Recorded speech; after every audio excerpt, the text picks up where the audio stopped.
الرحمن علم القرآن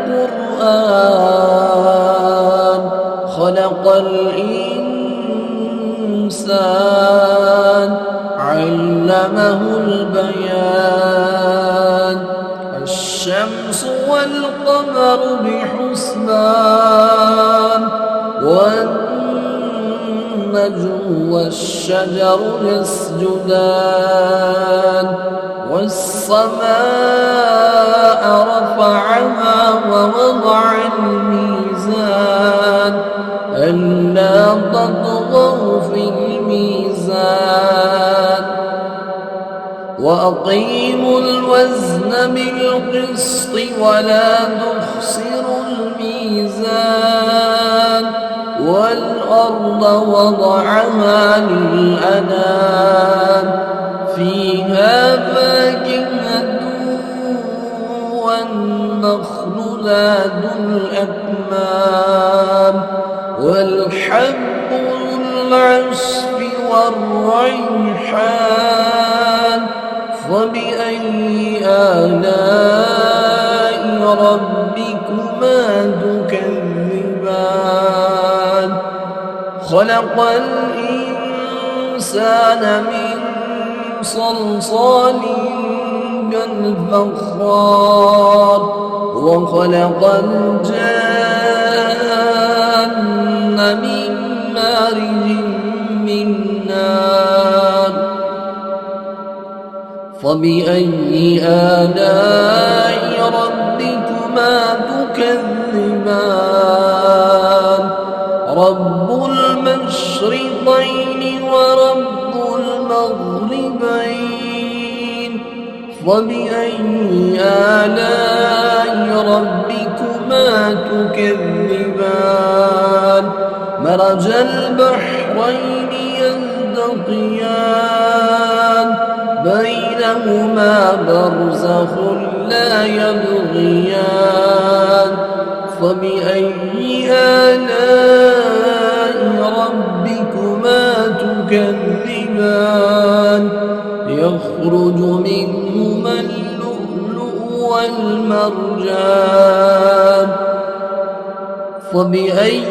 آلاء ربكما تكذبان وله الجوار المنشآت في البحر كالأعلام فبأي آلاء ربكما تكذبان كل من عليها فان ويبقى وجه ربك ذو الجلال والإكرام فبأي آلاء ربكما تكذبان سنفرغ لكم أيها الثقلان فبأي آلاء ربكما تكذبان يا معشر الجن والإنس إن استطعتم أن تنفذوا من أقدار السماوات والأرض فانفذوا لا تنفذون إلا بسلطان فبأي آلاء ربكما تكذبان يرسل عليكما شواظ من نار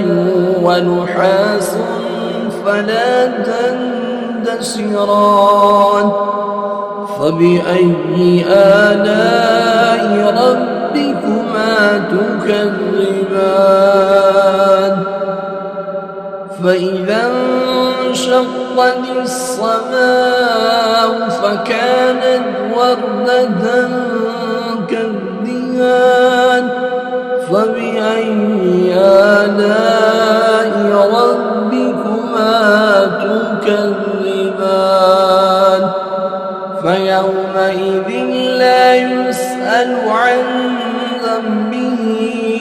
إنس ولا جان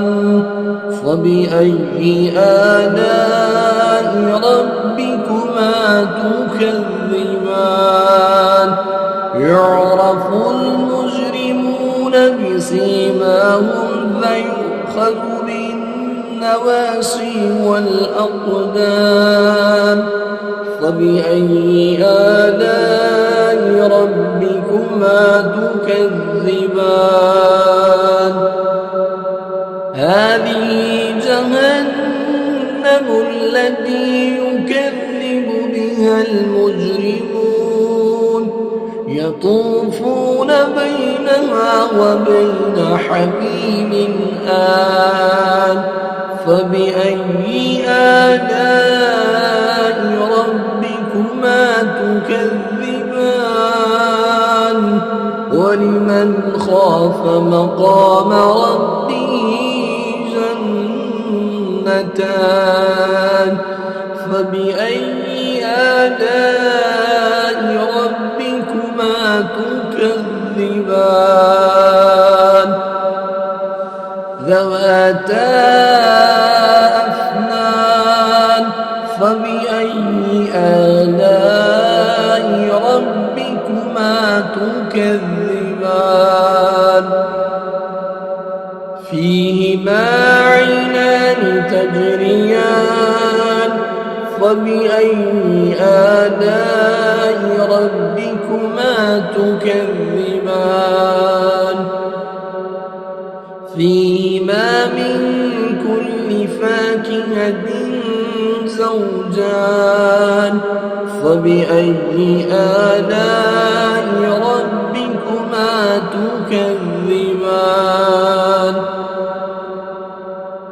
متكئين على فرش بطائنها من استبرق وجنى الجنتين دان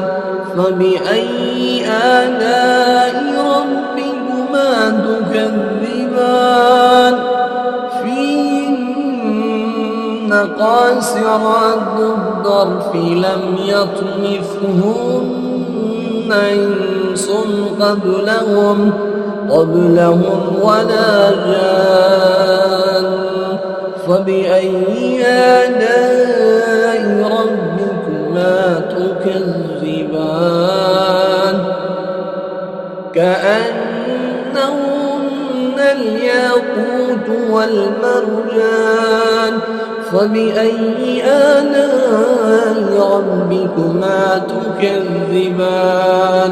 هل جزاء الإحسان إلا الإحسان فبأي آلاء ربكما تكذبان ومن دونهما جنتان فبأي آلاء ربكما تكذبان مدهامتان فبأي آلاء ربكما تكذبان فيهما عينان نضاختان فبأي آلاء ربكما تكذبان فيهما فاكهة ونخل ورمان فبأي آلاء ربكما تكذبان فيهن خيرات حسان فبأي آلاء ربكما تكذبان حور مقصورات في الخيام فبأي آلاء ربكما تكذبان لم يطمثهن إنس قبلهم ولا جان فبأي آلاء ربكما تكذبان متكئين على رفرف خضر وعبقري حسان فبأي آلاء ربكما تكذبان تبارك اسم ربك ذي الجلال والإكرام